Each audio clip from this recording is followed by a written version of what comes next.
welcome back to the Family Business Podcast. It's Ryan and Kobe Speltz, and father and son duo.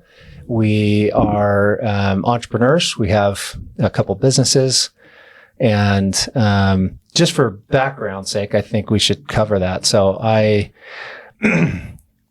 wife and I, 7.5 years ago, started Connection Publishing, which is a local magazine company. We created a magazine for our city, and then it's morphed over the time into we have 5 magazines for one. So we have these 5 different publications, but we also have, we now have a full service marketing agency. So we do digital marketing, social media, search engine, programmatic, and we also do video production, copywriting, photography.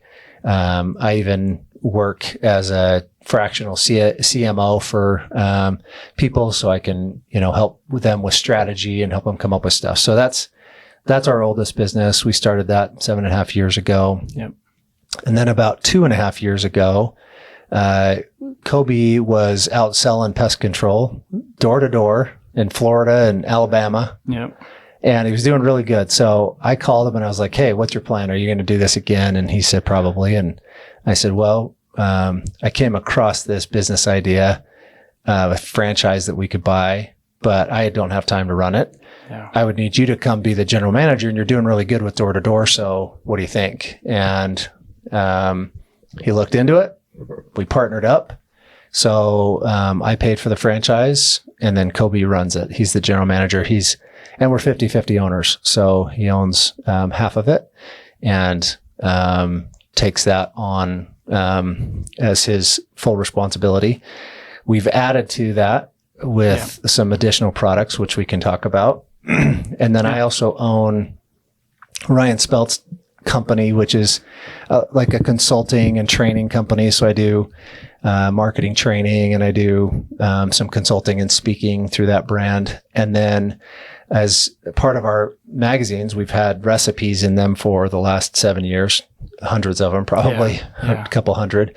And so we created whattoeatfordinner.com with the number 4. So whattoeatfordinner.com, which is free meal plans and recipes and all this stuff. So that's kind of the suite of companies that I have. But right. What have you added into RoofMaxx? So RoofMaxx is a nationwide brand. It's it's like a franchise. It's actually a dealership, but it's their branding, their product that we resell, which has been a great little business. And we'll talk some about some of the profitability things and those kinds of things in this podcast. But what have you added in?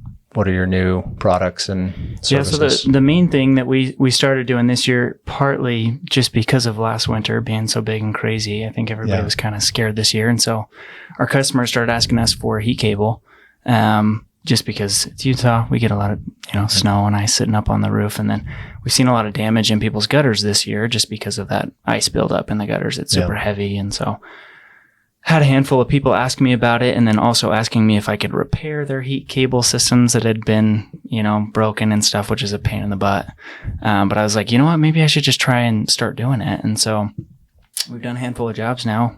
We decided to, add it in as kind of just an additional thing that if somebody especially lives in a super snowy area, like up on the hill, like they kind of need it, and if we're going to warranty their roof for 5 years, we want to make sure they're not going to have any issues with ice and snow buildup on, around the gutters and stuff. So, ice dams, right? That's ice dams. Yeah. And the ice can build up underneath the shingles and stuff, cause leaks. It can be pretty rough on the roof. So, so I did a bunch of research. We've, gone around looking at a bunch of different products and talking with people who have been doing it for years. And we have a really good cable that's super thick and insulated. It's got like a 10-year manufacturer guarantee on it. So it's like the best of the best, which is cool.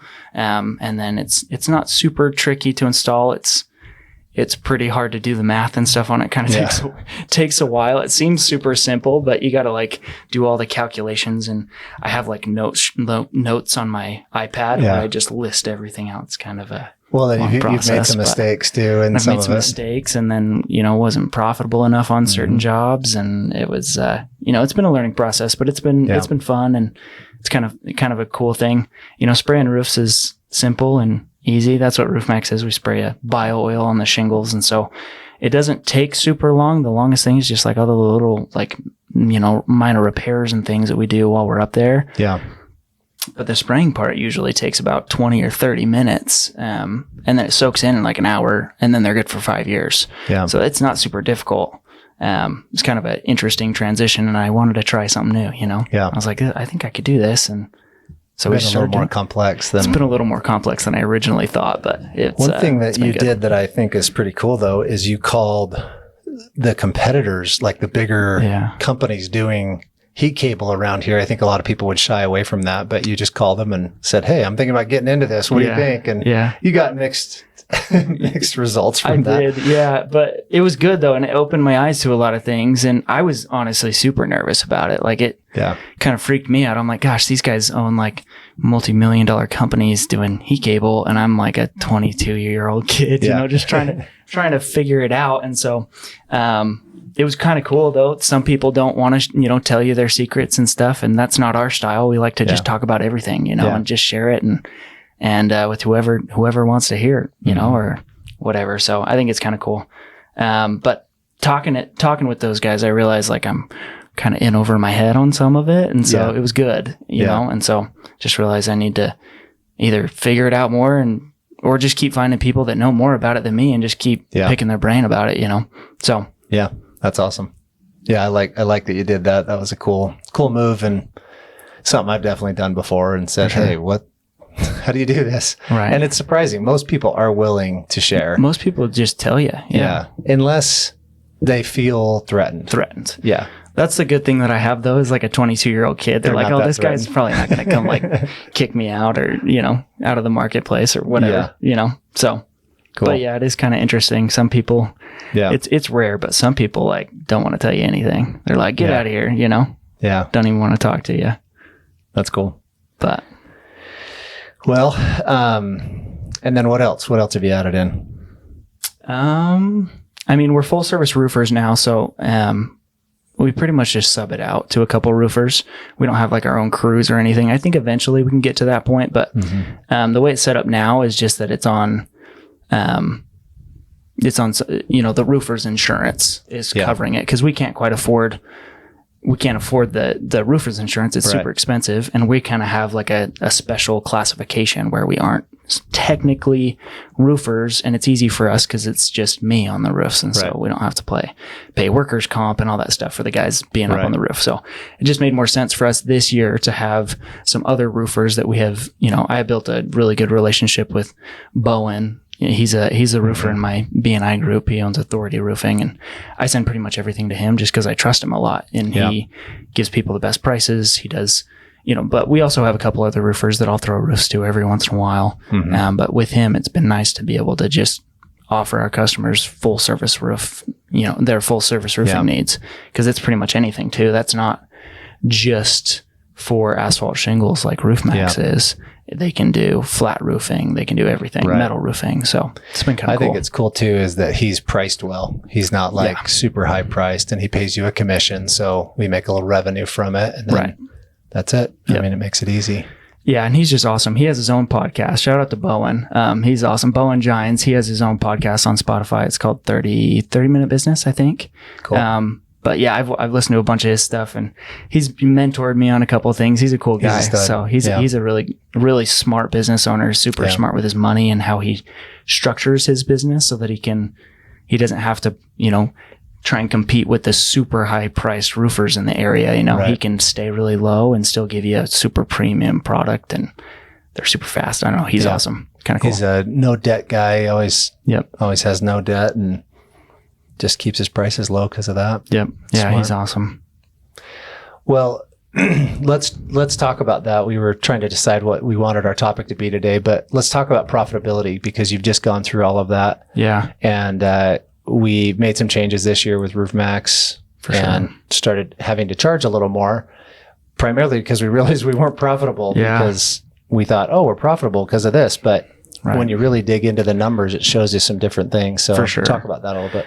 Yeah, so it kind of started with, when I went to get my contractor's license, they had like this 30-hour course, and one of the ladies was an accountant. She had there because they had like two or 3 days where you go in and sit down. It was like a lecture the whole time. But one of the ladies was an accountant, and she was talking about finances and how contractors, most of them, if they go out of business, is because they just didn't have their finances in order. Mm-hmm. They didn't realize they were spending too much here, or they didn't account for something there. And so they thought they were profitable, but at the end of the year, they're not, or they have to pay too much in taxes or whatever. Mm-hmm. A lot of it, I think, was fear mongering. I think there was an insurance agent and accountant there, and they just wanted trying to land your business. Right. Scare us into signing up with them. But it just opened my eyes to a couple things. And so I started looking into our finances more. And when we came into this area, we were pretty new to there, and there weren't really, the only dealer that was close to us was in Logan. And I remember he was charging under $1. And I was like, holy cow, that is way too cheap. Right. Like, you're not making any money. Yeah. He was basically doing it at cost. And so we were like, oh, we have to come in at like $1.25. So that's where we sat most of last year. And then half of this year, we were at like $1.25, $1.30. After the course, and through the course, I actually met another dealer that had just started. His name's Casey, and we've been working with him a lot. But I was talking to him, and he's like, dude, I'm charging like $1.50. And I was like, holy cow, that's crazy, dude. That's so expensive. And he's like, but you're not really profitable if you aren't at $1.50. Yeah. He's like, especially if you're aggressive in marketing, which we were very aggressive this year. We put a ton of money into it. And, I don't know. It just kind of opened my eyes, and I realized, okay, first of all, it's not making a huge difference to the customers. Yeah. They're not like up and, just freaking out because we raised 20 cents. Nobody really noticed. Right. And it still makes sense compared to roofing. Right. As long as we aren't charging like $3 opposed to $4 for roofing. Like, that's the only time it wouldn't make sense. Right. And so I started digging into the numbers, finding like our break even points and things like that, and figuring out where we needed to be on every single job. Like, I just figured out where that point was. Well, and you added in like wear and tear on the equipment and your truck. For sure. Yeah, and we started charging for increased insurance because our insurance went up significantly. Yep. And then you also had the, product increase, even though that was a minor part of it. It was the product went up a little bit. Still part of it, yeah. So. Yeah, and we didn't, I remember at the end of last year, I was, we were sitting down, like looking over our books because tax season's coming up, obviously. And I was like, man, I just thought we made more money. Yeah. And then this year was a lot better. But another thing that we didn't realize this year is, because we were a little more profitable, we were more willing to take less money out of it and put it into marketing. And some of that kind of bit us in the butt too, because we spent a ton of extra money this year, but didn't really see a ton of return from it. It didn't make it, any crazier than I think it would have been naturally. But well, and from a marketing standpoint, like, that's the hardest part, I think, for a lot of business owners to grasp onto, is you do have to try stuff. Yeah. And you have to experiment and be willing to retry it.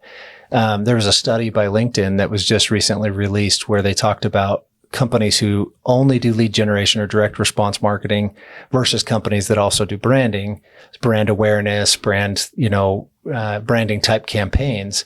When they do both together, it is more effective. However, most companies only try it for 3 to 6 months, and especially small local businesses like ours. And LinkedIn's study showed that it had a significant increase for companies who went beyond the 6 months.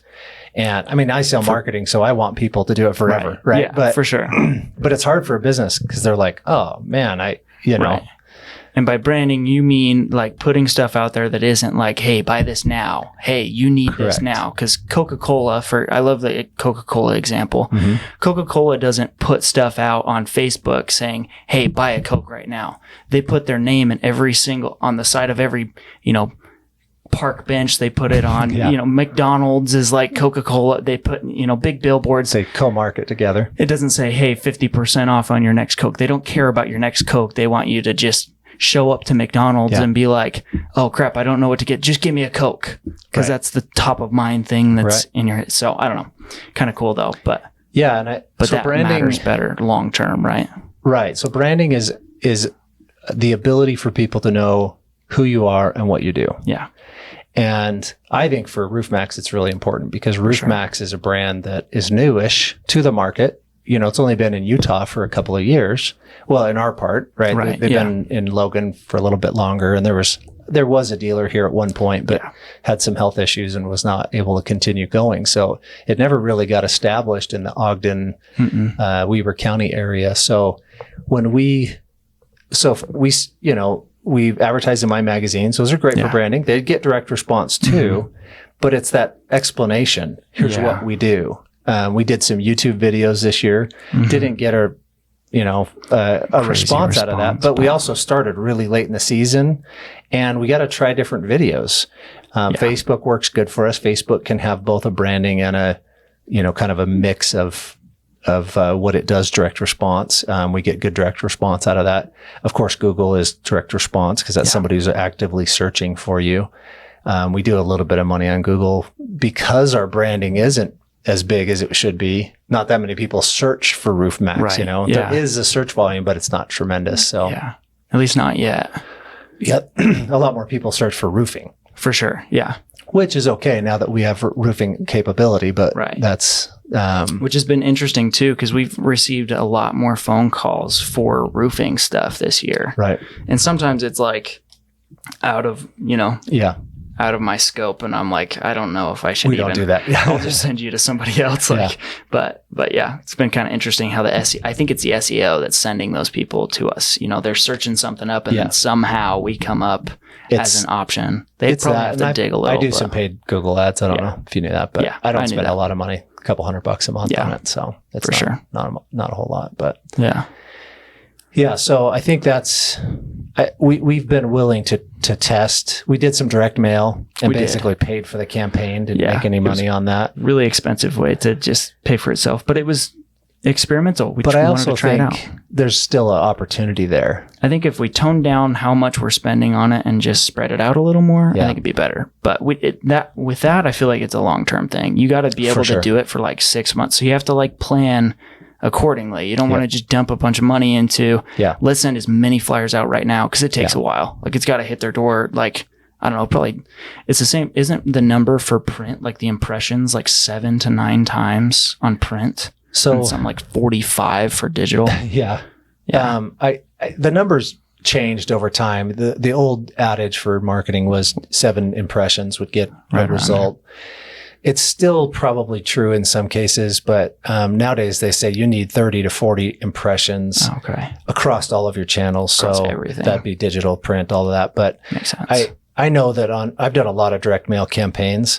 On your first mailing, you're lucky if you get 1%. Right. On your second mailing, 2% to the same addresses.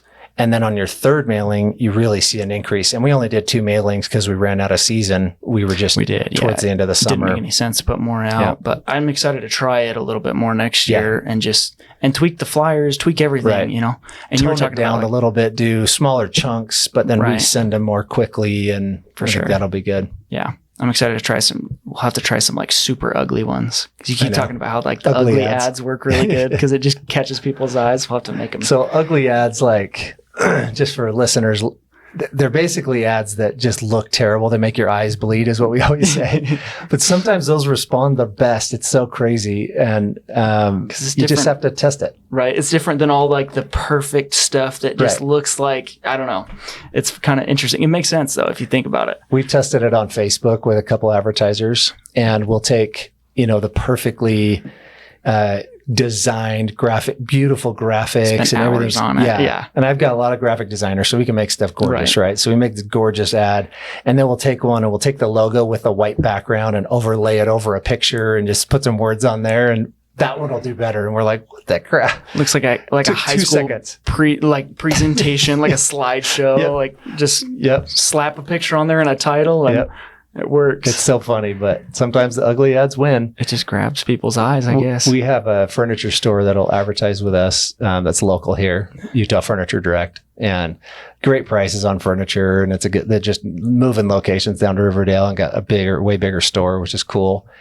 And their ads for so long were just so dirty and just ugly. Really? they would take one page in the magazine and they'd want like 30 couches on there. And I'm like, people aren't gonna be able to see these. And they're like, dude, remember back in the day in the newspaper, there was like listings and it would be just tiny little thumbnails of the couch and the chair and just a little bit of info about it. And they're like, that works. So this will work in full color. And I'm like, all right, you want an ugly ad? You got an ugly ad. Right. So, that's hilarious.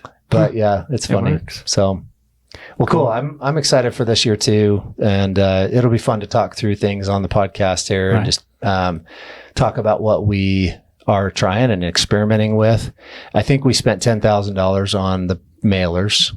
Right around there, and I think we made about 12,000 back. So it was just barely broke even. Broke even, yeah. And then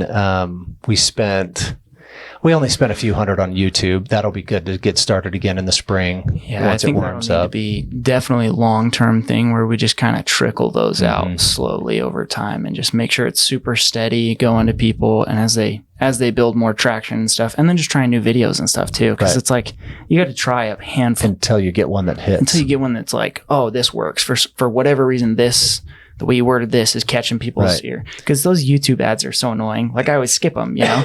Right. Unless it catches your eye. Captivating and just like instantly grabs me. So we'll have to try a bunch of stuff with that. Well, and I also think once we get our audience dialed in, that's the hard part with doing it short term. Yeah. And a lot of marketers don't realize that is that, you know, within 2 or 3 months, you're just barely figuring your audience out.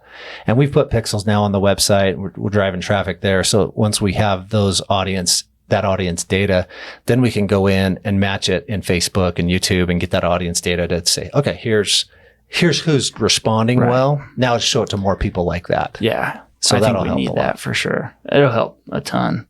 It'll be kind of cool to catalog it over through this podcast and just talk about the things that we're kind of trying as we go and what works and what doesn't work and what we're kind of waiting on to see if it works later down the road, you know? So we'll see. It'll be kind of fun. So I think we spend about $1,000 to $1,200 a month on Facebook. Yeah. It was like 1,200. And then we're in the magazines when there's space. Sometimes we get kicked out when the magazines get full. Right. Because we don't pay. So, you know a guy that makes it nice. I know a guy. We did hometown values this year. Yep. I think we spent $600 a month for 3 months there, or maybe 5 months. Yeah. That's another competitor. That's a competitor to the magazines. They're just ads, but there's a couple areas that my magazines don't hit. So it was great to have that resource to have it show up in other places in our area, but outside of the magazine's reach. Yeah. And the beauty of print and digital together is print provides that really good branding piece that's slower. Because when people consume like a magazine, they're looking at it, they're moving slower. They're usually not distracted. People watch TV and their phone at the same time. You don't do that with a magazine. No. You just sit and read it. And so when they see it, they look at it, they can digest, okay, this is a spray that goes on the roof that makes it last longer, gives you 5 years of life, gives you that info. They're paying more attention than if there's a puppy and then they scroll down, see a guy spraying a roof and then, Right. And then they see that ad though on Facebook and they're like, oh yeah, that's that company I saw. That's cool. And it's so easy to click through that and fill out the little form that makes it a better lead generation source. So they complement each other they do surprisingly quickly too. Like the magazines will hit and then we'll get a bunch of calls from Facebook like the next day. Right. Or that day. Like as soon as they hit, people are reading them and then they just start calling like crazy. And Google too. Google uptick because of the magazine. So anyway, the combo of those together in a local market has been really powerful. For sure. We haven't done TV, but RoofMaxx has done some TV and we've gotten some leads from corporate. Well, we did a couple spots on TV. We did? I did. Oh, yeah, that's right. We did the news. Yeah. The news thing. Yeah, and that worked too. Cool. We got people out of that. I had a handful of people saying, oh, yeah, I saw you on TV. Yeah. It's kind of weird. I was like, famous. Really? Like, that's weird. Yeah. But yeah, I think there's like 40,000 people watching. Yeah. Every time we do that. We did it twice. Yep. It's just good brand awareness too, being on the news like that. It's kind of like an interview. Especially if somebody looks us up or looks me up and then they find, oh, he was on the news. Yeah. Okay. That makes... I don't know, just builds a little bit of rapport. Right. But cool. Well, I think that's a good one for today. Yeah. And next week, we're going to talk about fears. face some fears and like some of the things we've both done door-to-door sales. Yeah. We've both been in sales and dealt with customers ghosting you and all that stuff. So we'll talk some about that next week. But this is the Family Business Podcast. Thanks for joining us, and we'll talk to you next week. See you next week.